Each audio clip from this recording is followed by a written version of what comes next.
Thanks for joining us. This is Live with Miami's Community News, and our guest today is Lauren Page, a teenage extraordinary person. Folks, you really need to check out this young lady, the student at Ransom Everglades, right? And that she has really been for many, many years helping so many people improve their lives. So Lauren Page, tell us about what you've been doing. Well, thank you so much for having me. And I have run my nonprofit, my 501c3 nonprofit, Page by Page, for over 8 years. I started when I was in second grade, and I've redistributed. Hold on a second. So second grade. How old are you, Mom, when somebody's in second grade? 9. Okay, 9 or 10 years old. There she is going, hey, Mom, I want to do this. So tell us about that. Well, I had been volunteering at Saturday academies, and I realized I want a more one-on-one connection with the children rather than volunteering through an organization like I had been maybe once a week. And I realized I want to do this myself, and this is what I want to do, and I have a passion for reading. And I realized that not all kids were able to do that, and some of them might have been in second grade and reading at a pre-K level, or fifth grade and reading at a first grade level. And I realized this can't continue, and I wanted to fix it. So I wanted to gain more of that one-on-one connection by starting my own nonprofit. Okay, so you started a nonprofit. What is it that you share with so many people?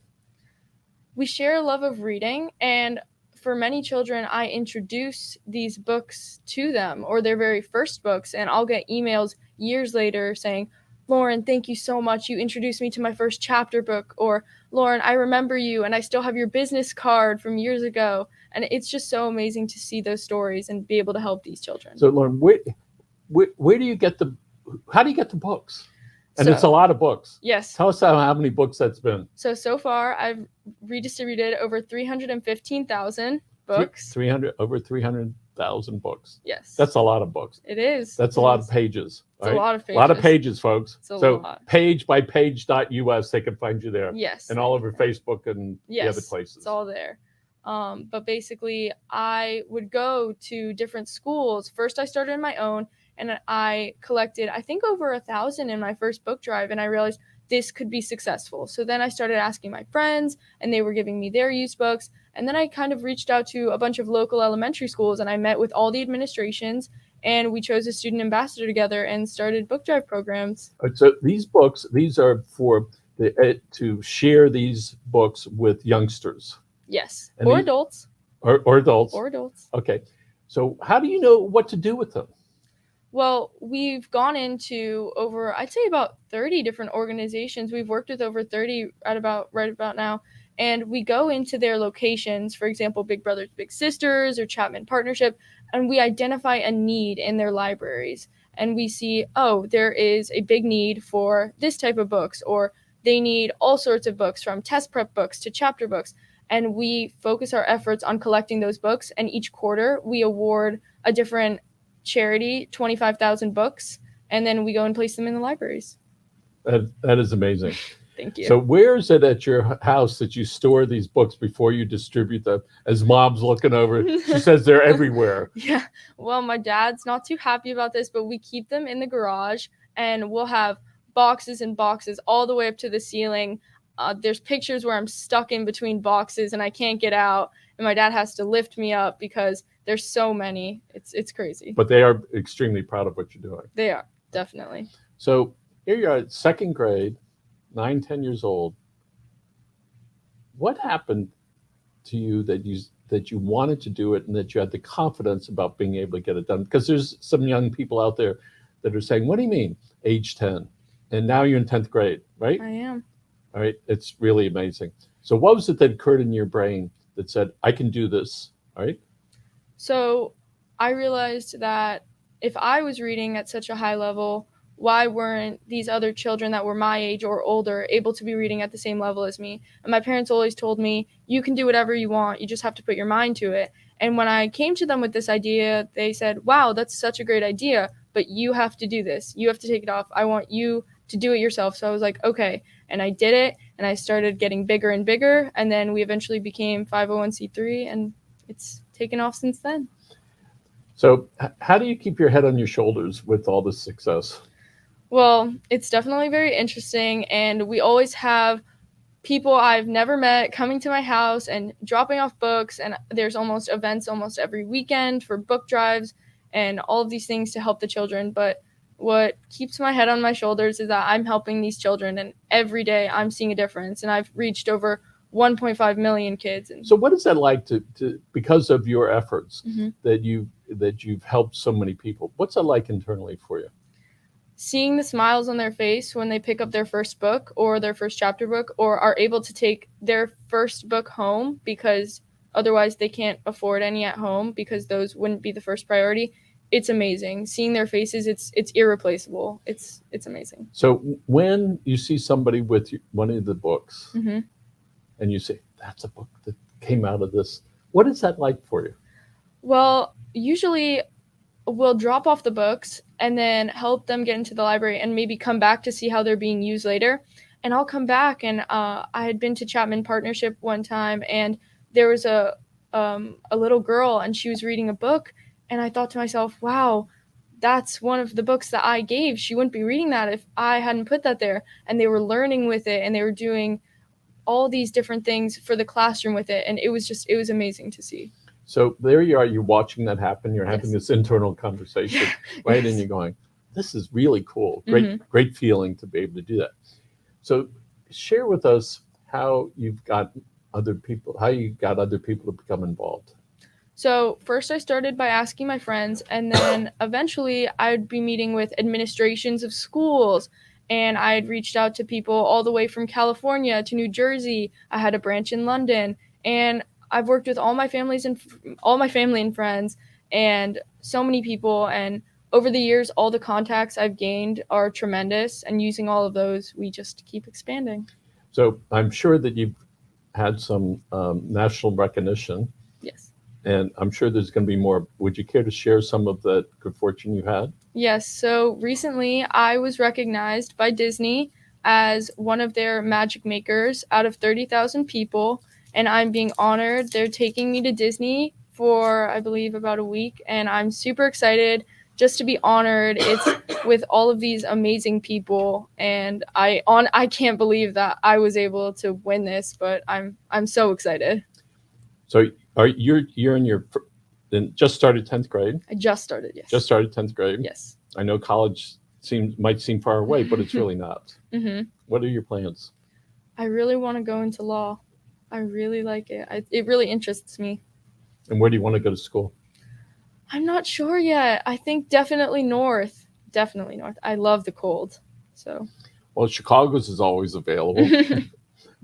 Maine. Maine. Wisconsin's pretty cold too. hmm And so you think you want to go into law? Yes. And what type of law would you like to practice? I'm not really sure yet. I'm thinking maybe criminal, or my mom does real estate, so maybe real estate like her, but it just seems so interesting. There's a commissioner, Miami-Dade County Commissioner. His name is Keone McGee. hmm He's a lawyer. hmm He was just elected to the Miami-Dade County Commission. Prior to that, he was state representative. So he was sitting right here about 2 years ago. I said, tell me your story. Well, when he was about 15, 16 years old, he was a wrestler. One day he gets pulled over by the police, and there is a scuffle. He gets arrested. Oh. Ultimately, he said, what moved me to become a lawyer was how unjust this was. And he sued the police and won. He says, I used that money to go to law school. And I said, and what type of law did you practice? He said, I was a prosecutor. I said, a prosecutor? He said, yes. I said, why a prosecutor? He says, as a prosecutor, I have the ability to let somebody off who should be let off, versus the defense attorney you're always at. And so when he told the story, and he was a little bit more involved with that, it was so extraordinary that you can put yourself into a position to help more people. And an extraordinary person, and you might want to say hello to him, all right? And there's a doctor, she's a pediatrician, Dr. Tina Carroll Scott. She's at the Children's Center here in South Miami. And she has been at this clinic for 10 years. Wow. Taking care of people that need the help the most. What an extraordinary person that she is to do that. And the same with the commissioner, that they found something in the beginning that they knew they wanted to do to be able to help a lot of people. Right. So if you could push a button and say, this is what I want done, and it would get done, what would that button do? And I want illiteracy to end, first of all, because without literacy, you can't apply for a job, you can't apply for insurance, you can't drive a car, and it just limits so many things in your life. So the first thing I would do is probably just eliminate that for everyone, because I think that would solve so many problems. And it would. And certainly we've seen during COVID how the people that are connected in lots of ways, people that have money, people that have family, people that have cars, how they were able to take care of themselves from the COVID injections and boosters, and where the people that were not connected and whose family weren't connected, how they were not quite the last people, but they certainly weren't in the first or in the middle, right, of that. And so we understand that. And there are groups like CHI, Community Health Incorporated, where they have 11 clinics, I believe, in Dade and the Keys, where they serve people that need it the most. And we've had personal experience with that, where people that work there are devoted to helping people, knowing that if they don't help them, their odds of getting real good health care is slimmer, right? And with the commissioner, he says, as a prosecutor, he let a lot of kids off, all right, that otherwise may have been prosecuted, right? Oh, that must be for you. Sorry, folks. All right. So let's talk about in your future charitable work as a lawyer. Tell me about what that would look like. Your charitable work, not how you're going to make a living. What does that entail? Well, first, seeing the good in people, I think, is important, and always doing what's right. And I'm just really excited to learn more about it, so that I'll be able to serve the country and help out with the law and do the most that I can to just help people. There are law groups here that devote a lot of their time, energy, money to helping people that need it most. Also, there's many organizations that's all they do, right? And I'm not sure what your future holds, but it's going to be a lot of neat stuff, all right, that you're going to do. I hope so. All right, so you're in 10th grade now. Yes. You have 3 more years of school, 10th, 11th, 12th, all right? What's going to happen to pagebypage.us when you finish your high school? Well, we have a bunch of different programs implemented in many schools, so I know that my book drives will continue there. I also have a little brother who's super excited to one day help out when I'm gone, but I'm planning to continue this for the rest of my life as long as I can. I think it's amazing, and I mean, 1 million's amazing, but what about 2, 3, or 4 million children I could reach? You must have quite a family to be able to instill that in you at such a young age. Definitely. So here you are in 2nd grade, but when did you know, all right? When did you really know you wanted to do it? That's different than externalizing it. So when did you know you wanted to do something that would be significant and affect a lot of people? I think that I knew the first time that they had put me, when I was volunteering in the Saturday program, I was helping out serving the kids breakfast, and they put me as kind of like a buddy in between 2 girls. And I was talking to them, and they told me which grade they were in, but they were older than me and having a really hard time speaking or reading, because I think I was trying to show them something. And internally, I was like, this is really different. I've never experienced this. 2nd grade, when I was there. Amazing. And I said, this is really different. I've never experienced this. And then I think I waited a little bit because I was young. I didn't think I could do anything. I didn't even realize how many people were being affected by illiteracy every day. And I didn't really think I could do anything. So then I waited a little bit, and I approached my parents, and they were like, go for it. So I did. Well, one of the things we've learned a long time ago, it's easy to get forgiveness and permission. So, and being that we distribute our products in a lot of places, our newspapers in particular, if we had to ask every store, every time when we go in, may I leave these here, right? It would take a long time to get the job done. It's true. So what are some other things that you would like to do that you don't really need permission to do, but you know that you want to sink your teeth into it? Well, right now, I really want to write a book. I'm thinking I already have all the writing done. I'm working on finding an illustrator, but I am continuing to edit that, and this book is going to empower children, young children, Because I know when I was young, I might not have felt like I could do this immediately. I thought, well, leave it to the older kids or leave it to the adults. They're the change makers and I'll get to it. But in reality, you can be so young and end up changing the world like I did. And so I want to write a book that's going to empower children, and hopefully they'll follow the same steps as me. Extraordinary. Thank Right. you. So we have a young man, Aaron Guerrero, who works here. And after he was here for about a year, he wrote a book called How to Eat Healthy in an Unhealthy World. And I think he was making reference to this world in this office. So he writes his book, and then people would ask him, how do you write a book? So he wrote a book about how to write a book. Oh, wow. So, and he just went to work on it. So you're in the editing phase now. Yes. What's next with that? Well, I really like what I've got so far for words. I think that it'll really help the generations of the world that are younger than me to be empowered, but also know that they can do it. And it kind of walks them through my journey of how I got to where I am today and how I had doubts at first, but now not so much. And so I'm hoping that they'll read it and feel that way. So I'm currently on the hunt for an illustrator. Okay, after the illustrator, what's the next step? Publishing and distributing, and I'm hoping to get one in a library in every 50 states. Wow, in amazing. All 50 states. So let's talk about who the audience is. Who do you want to read that? I want young children to read this book, or anyone. Adults could read the book too. I love picture books, but I think that a lot of times children are feeling a lack of empowerment, or they're young and they want to do everything, but a lot of times they can't, or they find a cause that they're super passionate about, like I was super passionate about reading, but they can't do anything to fix this problem that they see in the world. So this book is kind of to say, here's what I did, and you can do this too, and you can help. So one of the things we understand about marketing, you have several audiences, and then you have the influencer in the family. Right? Obviously, the youngster is not the influencer, maybe the end consumer of that. Right? And when you watch commercials for cereal, they want the kid to say, "Mom, Dad, can we go get that?" And when you think about the McDonald's commercials, in the old days, it would be the mom and dad, all right? They would, and the kids would be bothering them to go there. And so how are you going to reach that audience besides in the libraries? What are you going to do so that they're going to know, somebody's going to know, hey, you ought to take a look at this?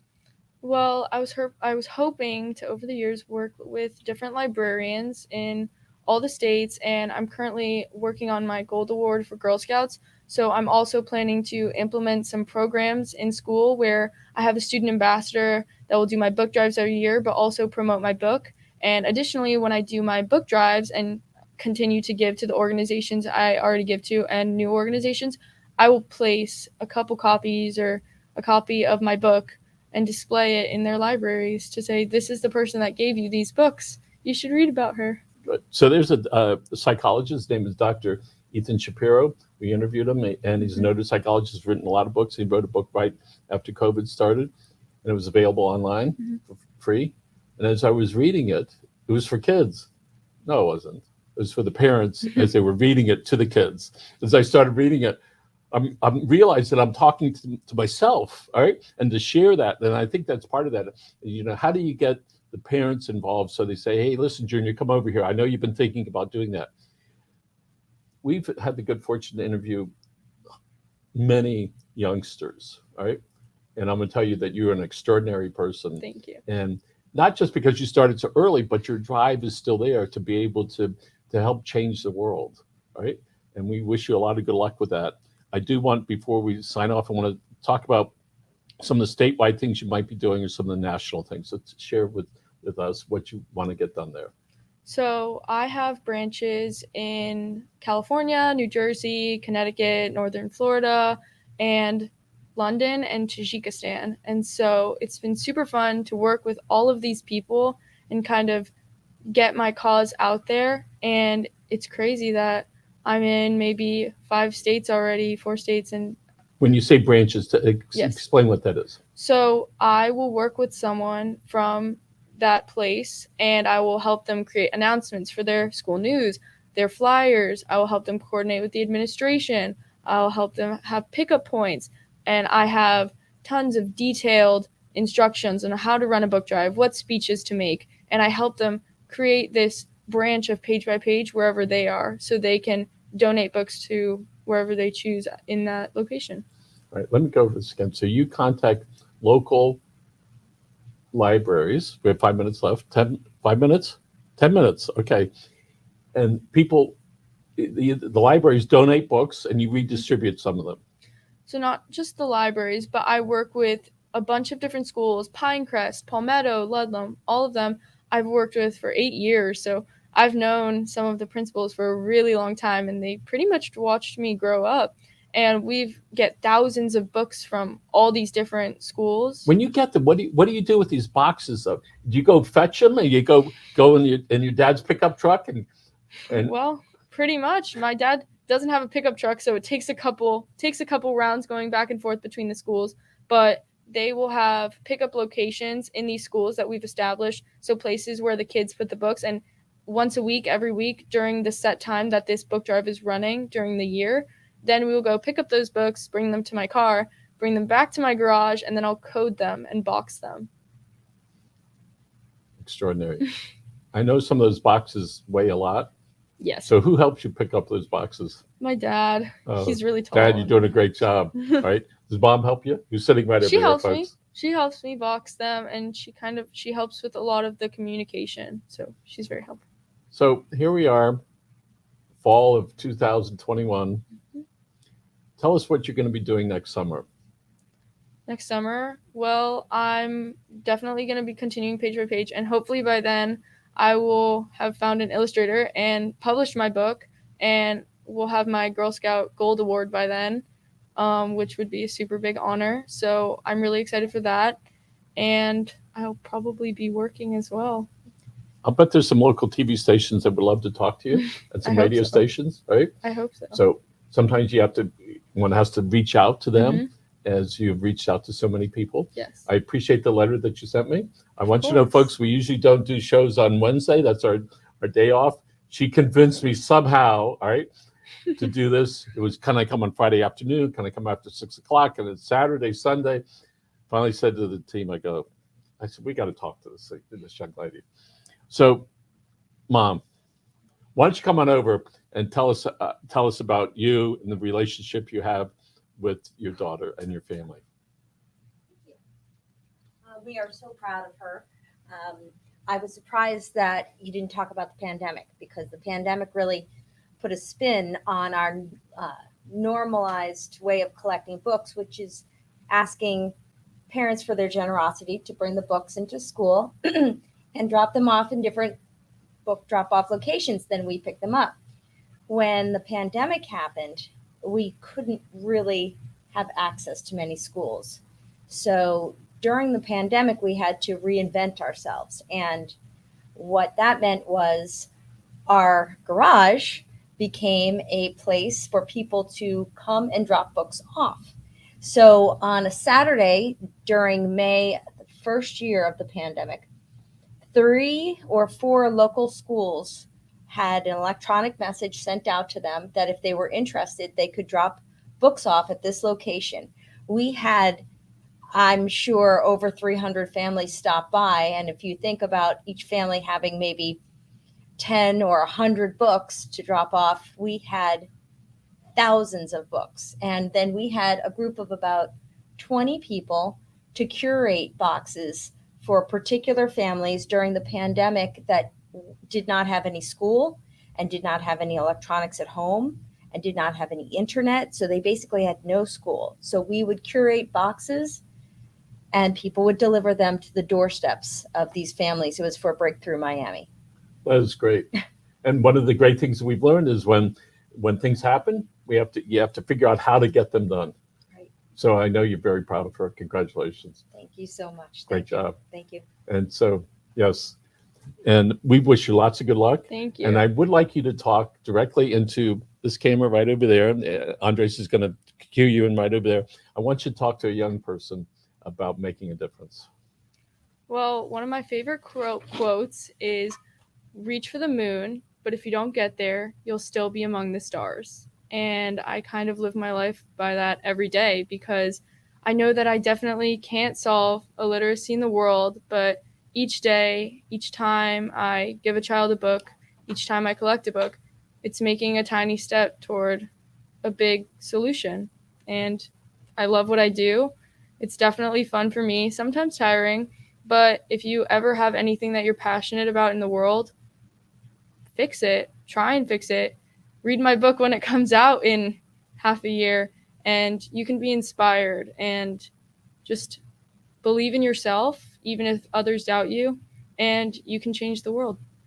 Congratulations. Thank You you. made a difference. Folks, check her out at pagebypage.us.